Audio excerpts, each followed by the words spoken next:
데살로니가 후서 오늘 2장 13절 이하의 말씀으로 너희를 택하사라는 제목으로 말씀을 상고하도록 하겠습니다. 우리가 금년 들어 데살로니가 전서를 어떻게 하다 보니 3시간 말씀을 묵상한 기억이 납니다. 데살로니가 교회는 바울 사도가 전도하여 세운 교회고, 이 데살로니가 후서 역시 바울 사도가 주후 51년경에 기록하여 데살로니가 교회에 보낸 서신인 줄 압니다. 이 데살로니가 후서의 역시 핵심도 다시 오실 재림주 예수님을 기다리는, 하늘로 승천하신 주님께서 다시 오실 것을 대망하고 소망하는 그 교우들이 환난과 역경 가운데 믿음을 지키기 때문에 오늘 본문도 보면은 하나님께 감사한다는 말로 시작이 됩니다. 주께서 사랑하시는 형제들아, 우리가 항상 너희에 관하여 마땅히 하나님께 감사할 것은 하고 감사로 시작합니다. 이 데살로니가 교회에 악한 세력이 들어와서 침투합니다. 악의 세력이 들어와서 침투하는데 불법한 자들이 들어와서 순수한 신앙인들을 넘어뜨리려고 하고, 그리고 이단 사상이 거짓 스승들이 와가지고 교묘한 방법으로 순수한 신앙인들을 방해하는 그런 일들을 하고 있습니다. 이런 배교 사상에 데살로니가 교우들이 흔들리지 아니하고 그런 환난 가운데서도 믿음을 지킨 것을 고맙게 생각하고, 그 감사하며 말씀하기를 하나님께서 처음부터 너희를 택하사, 이렇게 오늘 13절 초두에 말씀하고 있습니다. 처음부터 너희를 택하사.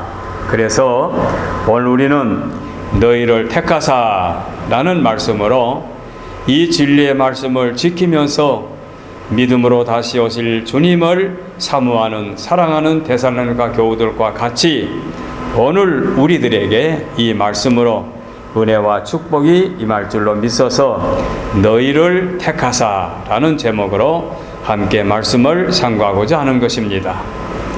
자, 택하였다, 택함을 받았다, 이 말은 뽑힘을 받았다, 그런 말이죠.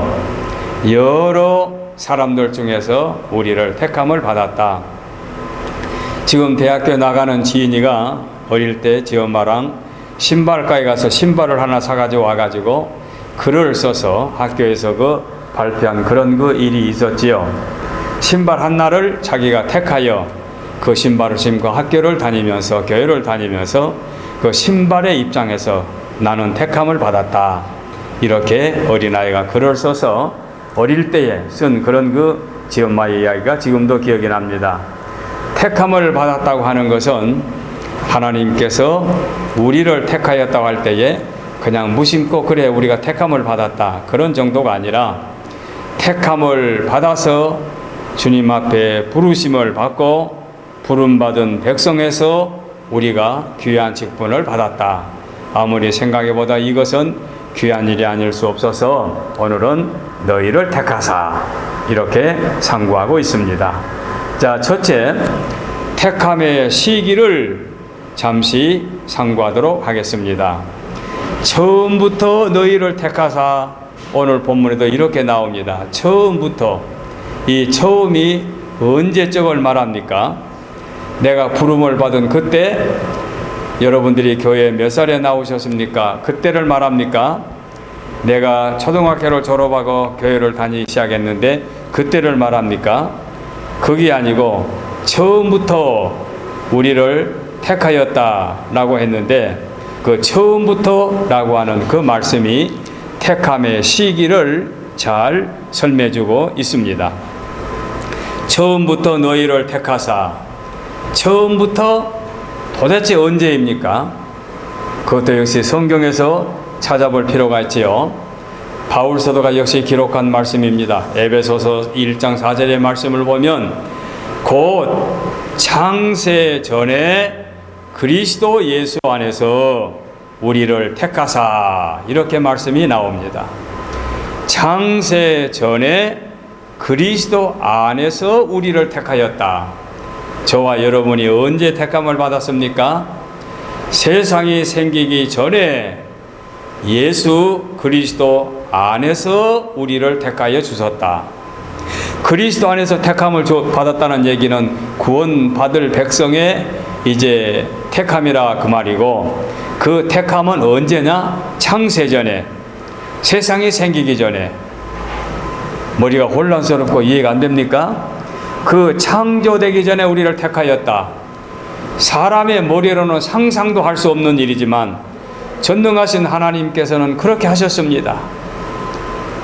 집을 짓는 자가 먼저 대지 위에 설계를 해가지고 설계에 의해서 건축이 이루어진 것처럼, 집이 세워진 것처럼 하나님께서는 구원받을 백성을 창세전에 택하여 놓으셨다. 이렇게 말씀하고 있습니다. 창세전이란 말을 우리가 실감이 안 난다고 하면은 좀 더 우리가 축소해서 한번 생각해 봅시다. 모태에서 우리를 선택했다. 이렇게 모태에서 우리를 선택했다라고 생각하면 조금 실감이 납니까? 부모님을 통해서 내가 세상에 태어났는데 그 부모님을 통하여 내가 태어날 때에 하나님이 나를 택정해 주셨다. 물론 창세전을 부정하자는 얘기 아닙니다. 거기에 실감이 안 나면 그 선택을 그렇게 하면 축색해 볼 필요가 있습니다. 만세전에 택정했다, 모태에서 택정했다, 다 성경에 나온 말씀인데, 이렇게 택함을 받았는데 로마서 9장에 있는 말씀을 보게 되면 선택은 원하는 자로 말미암음도 아니요, 선택받은 자가 내가 선택받기를 원합니다 하는 뜻에서 선택받은 것도 아니요, 다른 박질 하는 자로 말미암음도 아니요, 남보다도 먼저 가서 선택을 받은 것도 아니요, 긍휼이 오직 긍휼이 여기시는 하나님으로 말미암아 택함을 받았다 그랬습니다. 우리는 우리 쪽에서는 아무 선택의 권리가 없습니다. 우리 쪽에서는 아무런 능력도 없고 권리도 없고 자격도 없는데 하나님이 긍휼히 여기사 우리를 만세전에, 우리를 세상에 태어나기 전에 우리를 택하여 주셨습니다. 우리가 모르는 바가 아닙니다. 다 아는 내용입니다. 그런데 우리가 한 번 더 다시 참고해 볼 때 대단히 말씀에는 깊은 의미가 있습니다. 나 한 사람을 구원해 주시려고 어쩌다가 오다가다 남에게 멸시당하고 천대받고 견딜 수 없는 환난을 당하니까 애따 저 사람은 나 구원해 주자 해서 구원해 주신 것이 아니라 우리를 만세전에 택정해 놓으셨다. 우리가 모태에서 태어나기 전에 택정해 주셨다. 이렇게 택함을 받은 백성들이다 라는 것을 생각해 볼 때 참으로 숙연해지지 않을 수가 없습니다. 구약의 역사를 보십시오. 아브라함을 택할 때도 마찬가지입니다. 갈대아 우르에서 우상 섬기는 일에 전심전력을 하고 있는 그 사람들 앞에서 아브라함이라고 한 사람을 택하여 하나님이 부르십니다. 그때 아브라함은 자녀도 없었습니다. 그리고 나이도 많았습니다.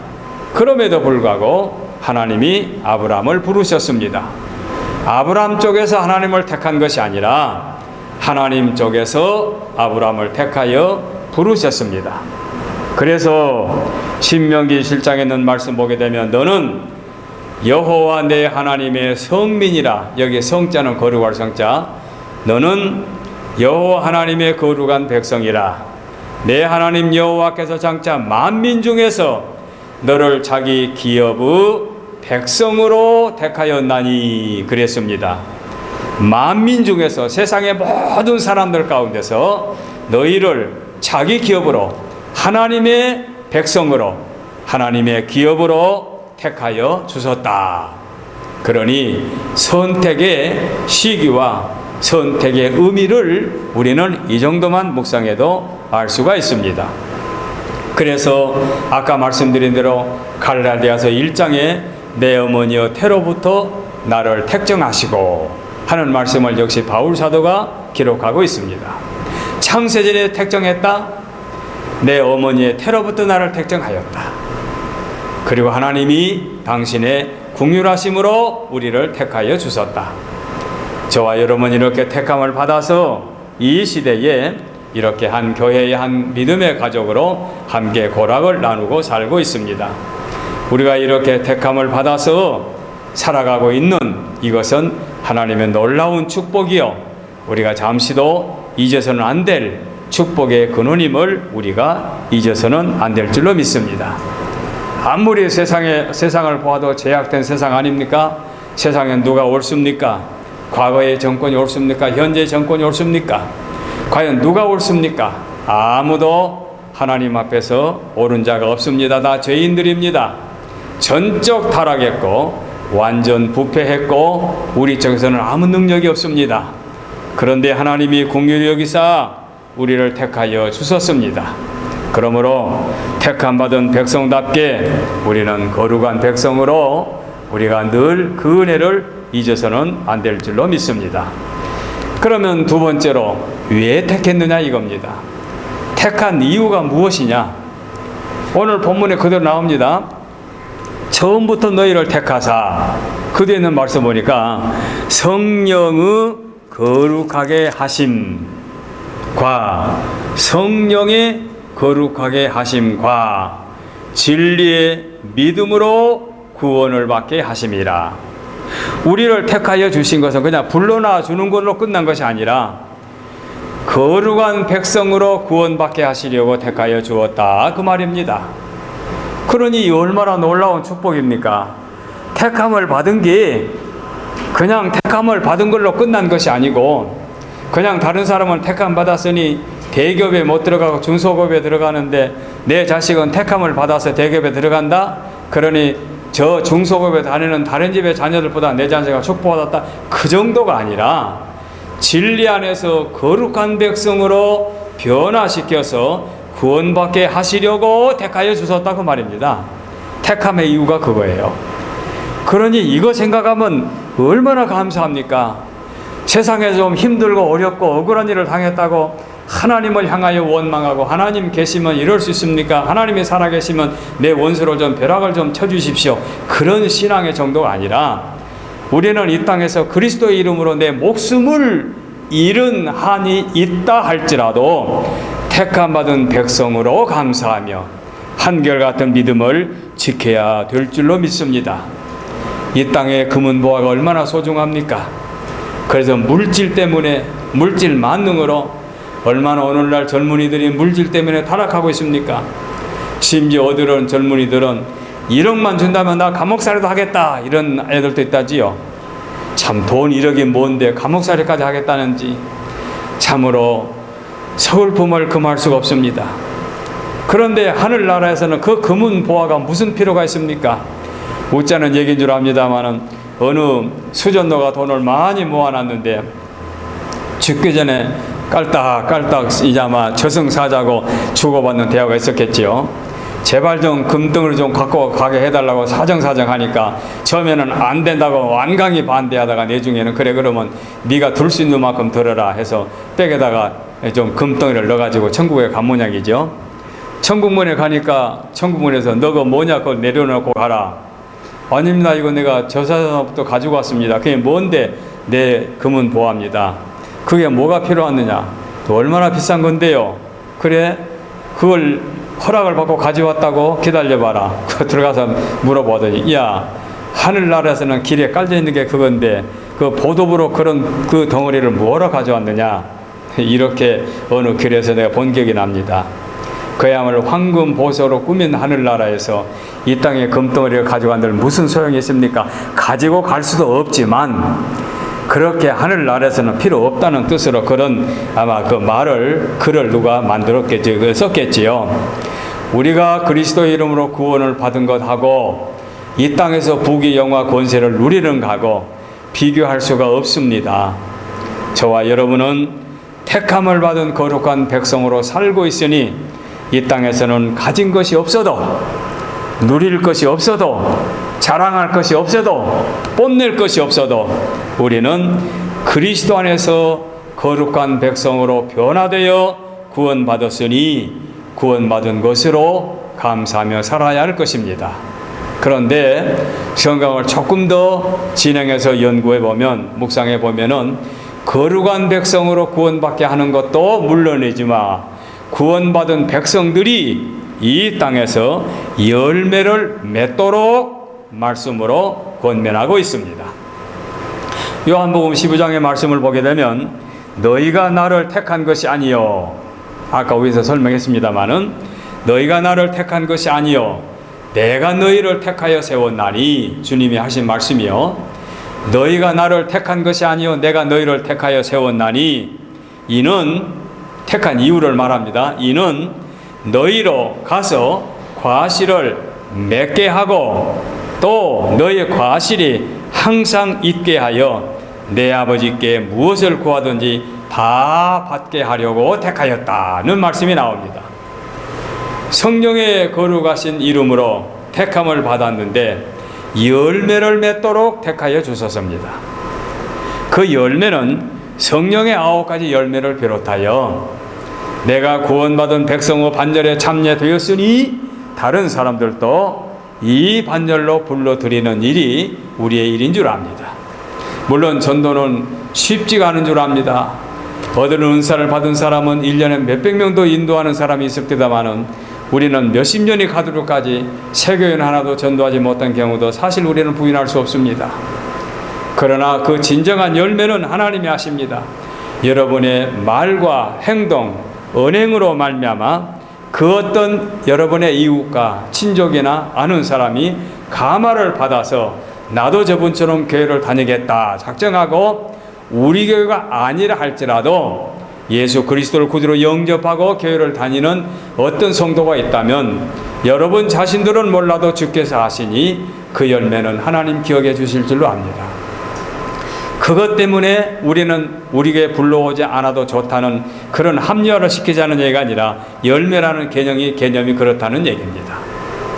하여간 우리는 언행을 통해서 열매 맺는 삶 대단히 귀합니다. 대단히 귀합니다. 그래서 그렇게만 살면 두고두고 여러분의 삶은 모든 사람들에게 거울이 될 줄로 믿습니다.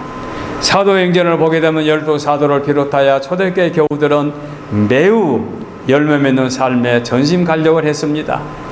그들이 가는 곳마다 복음이 전파되었고 복음이 전파되는 교회는 교회가 세워졌습니다.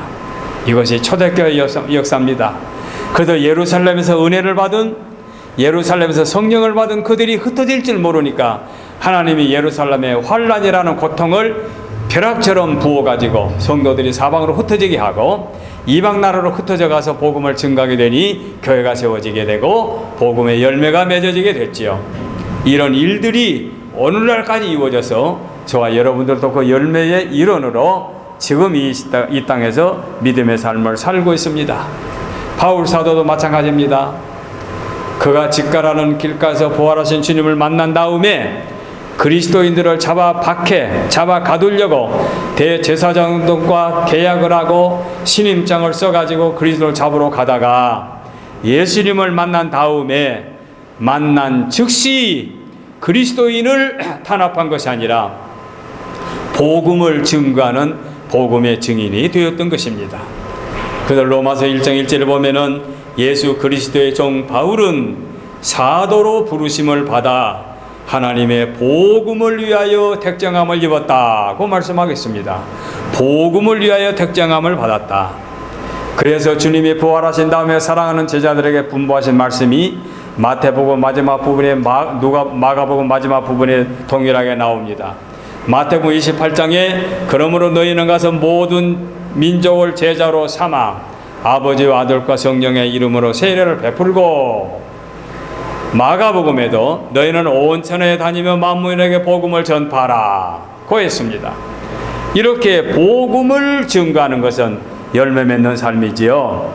디모데 사역자에게도 믿음의 동역자여 믿음의 아들이요 가장 사랑하는 바울 사도가 디모데 목회자에게 너는 말씀을 전파하라, 때를 얻든지 못 얻든지 항상 힘쓰라 고 말씀했습니다. 그래서 바울 사도가 분부한 말씀대로 디모데의 목회자는 훌륭하게 목회를 하게 된 거지요. 이방인을 위해서 부름을 받은 바울 사도는 이방인들에게 열매 맺는 삶을 살았지요. 그래서 사도행전 9장에 있는 말씀을 보게 되면 주께서 가라사대 가라, 이 사람은 내 이름을 이방인과 임금들과 이스라엘 자손들 앞에 전하기 위하여 내가 택한 나의 그릇이라. 바울을 택하신 주님이 이렇게 말씀해 주셨습니다. 그래서 열매 맺는 삶을 사는 것이 우리의 사명임을 기억하시고, 나 한 사람 구원받은 것으로 만족해하지 말고 우리가 복음을 몸과 말로 증거해서 열매 맺는 삶을 세상 끝날 때까지 계속해야 될 줄로 믿습니다. 지금 저는 기도하면서 고민하고 있습니다. 1월 마지막 주일날 우리 남자 집사님들 안수 집사로, 여자 집사를 권사로 우리가 이제 임직식을 거행할 터인데, 그분들이 다 우리 본교의 교인이고 그분들이 이렇으면 본교 교인은 하나도 없는데 본교인들을 향한 서약은 어떻게 할까? 내가 지금 굉장히 고민하고 있습니다. 여러분들이 한 사람씩만 앞으로 한 달 반 만에 불러와서 이 자리를 채워주시면 내가 본교의 교우들에게 묻는 서약도 부끄럽지 않게 할 터인데, 임직자에게는 서약을 하겠는데 우리 본교인들은 어떻게 할까?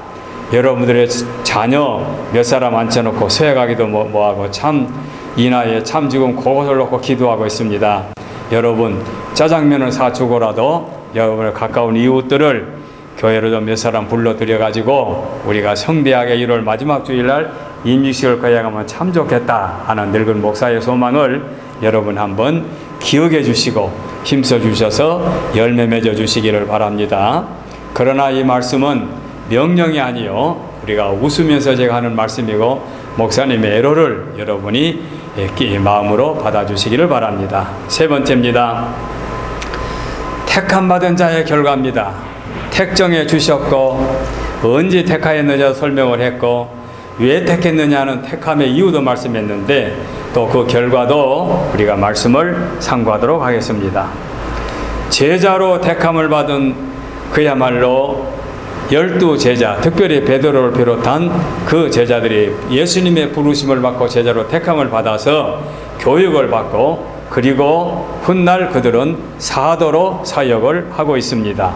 그런데 바로 이들이 택함을 받은 다음에 그 남은 삶을 어떻게 살아왔습니까?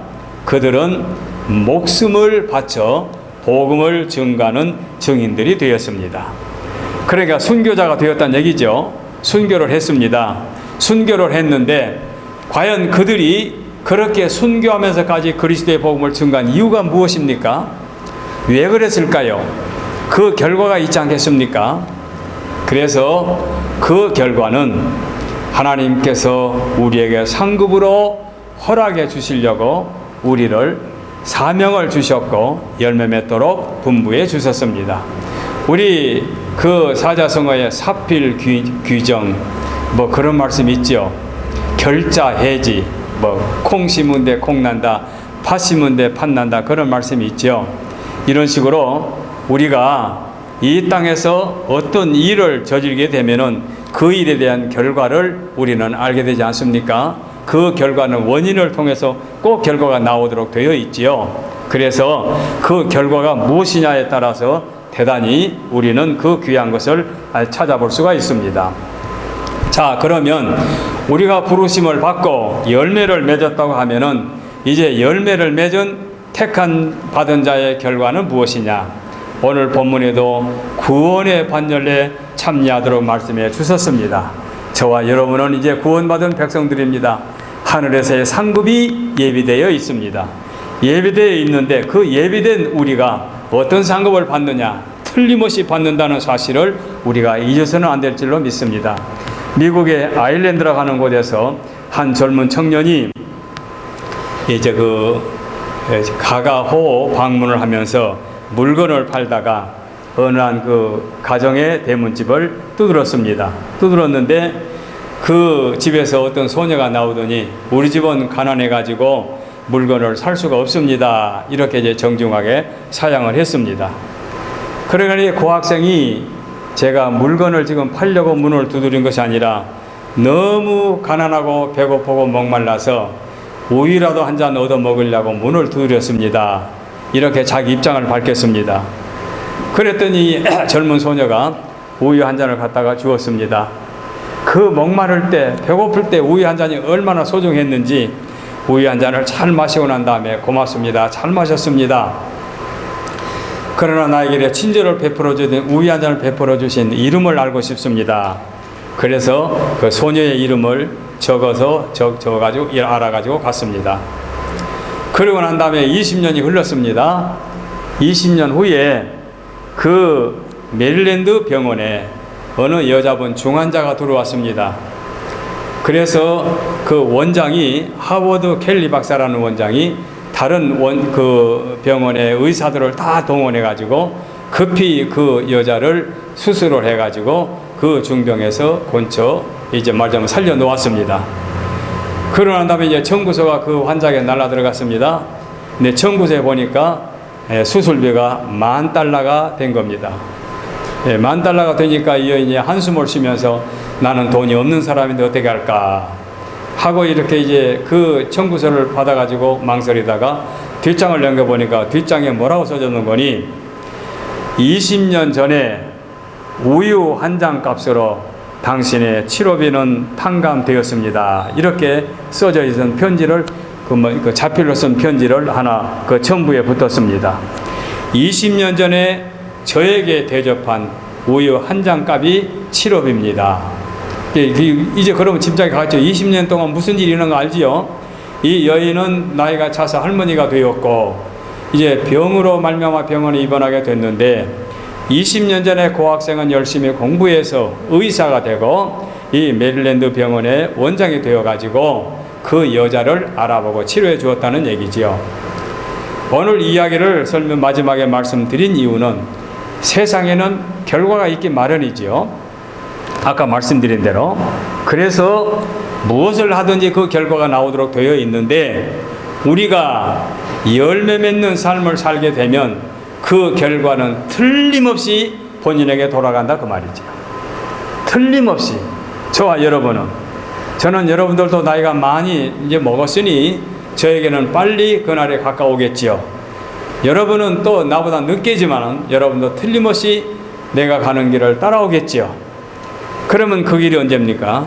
창조주 하나님 앞에 나아가서 심판주 예수님 앞에 심판을 받을 때에 우리가 어떤 결과를 가져오겠느냐에 따라서 상급이 결정될 줄로 믿습니다. 그래서 부끄러운 구원도 있겠지만 영광의 멸류관을 받는 우리의 삶이 꼭 결과로 나올 것입니다. 그래서 믿음의 결국은 곧 영혼의 구원을 받음이라 했는데 그 영혼의 구원이라는 말의 주석을 보게 되면 꼭 육이 아닌 영혼이라는 것이 내 인간 자체의 구원을 밝힌다고 말씀하고 있습니다. 아리스토텔레스라는 사람이 말을 했습니다. 아무리 뛰어난 인생이라도 우매한 면이 없잖아 있다. 아무리 똑똑한 사람이라도 그 부족한 점이 있다는 얘기지요. 그런데 사람들이 어리석은 행동을 하게 되면 비웃지요. 참 한심하다, 어리석다. 전혀 신문에 나와의 관계없는 사람이 어리석은 짓을 하게 되면 참 한심하거나 어찌 사람으로 태어나서 그럴 수 있을까 그러지요. 그런데 내가 사랑하는 이가, 내가 절친한 이가 어리석은 일을 하게 되면 굉장히 안타까워하지요. 그건 사실 아닙니까? 그 친구 그럴 사람이 아닌데 왜 그랬을까? 마찬가지로 주님께서도 우리를 택하여 주셨으니 택함 받은 우리가 어리석게 살게 되면 얼마나 안타까워하겠습니까? 그래서 시편 14편에 보면은 어리석은 자는 그 마음에 이르기를 하나님이 없다고 한다고 했습니다. 하나님이 없다. 누가? 어리석은 자가. 그러니 우리가 하나님 앞에 어리석은 짓을 행하게 되면 얼마나 주님이 어리석다겠습니까?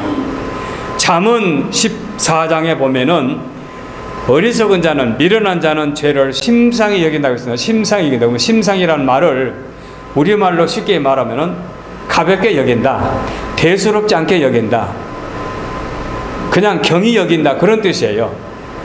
심상히 여긴다. 개정 성경을 하는데 그건 안 바꿔놨더라고요. 그래서 어리석은 자, 우매한 자는 하나님이 없다. 그리고 죄를 가볍게 여긴다. 그러면 저와 여러분이 믿는다고 택함받은 백성의 반열에 살면서 하나님을 인정치 아니하고 죄를 두려워하지 않고 산다면 결과는 뭐가 되겠습니까? 어리석은 자요, 우매한 자가 아닙니까? 그럼 어리석은 자, 우매한 자가 받을 결론이 무엇입니까? 그래서 하나님은 민수기 6장에 있는 말씀 보게 되면 복 주시기를 원하시고 평강 주시기를 원하시고 은혜 주시기를 원하신다고 했습니다. 그 말씀을 또 역으로 바꿔보게 되면 하나님은 회개하기를 원하시고 구원받기를 원하시고 순종하기를 원하시고 성령 안에서 거룩하게 살기를 원하신다. 이렇게 말할 수 있죠. 그 말이 그 말이고 이 말이 그 말이죠. 그래서 저와 여러분은 한 주일 교회 와서 말씀을 들으므로 그냥 그 말이 맞다, 그렇게 살도록 노력하는 것에 타당하다, 뭐 이 정도로 끝날 것이 아니라 이 말씀을 내 몸으로 받아들이고 내 마음으로 받아들이고 주님이 불쌍히 여기는 그런 안타까워하는 그런 삶을 살 것이 아니라 주님이 만족해하는 삶, 주님이 가장 기뻐하는 삶, 그 자체가 영광 아닙니까? 주님이 기뻐하는 그 만족함, 그 흡족함, 그것이 주님께 영광이 되는 거지요. 그런데 주님이 안타까워하고 왜 저랬을까? 제가 저럴 애가 아닌데 저 사람이 저래서는 안 되는데 하고 안타까워한다면 그 뭐가 됩니까? 주님 앞에 욕되는 짓이지요. 그래서 저와 여러분은 택함을 받은 자들입니다. 이제 임직을 받고 새로 출발합니다. 언제까지? 세상 끝날까지, 이 땅을 끝날 때까지 그저 주님 앞에 나가서 네가 언제부터 임직을 받아서 이렇게 충성했는데 하고 칭찬받은 거룩한 백성이 될 때에 저와 여러분은 참으로 이 땅에서 승리하는 신자들, 그리스도인들이 될 줄로 믿고 오늘은 이 말씀을 함께 묵상했습니다. 기도하겠습니다.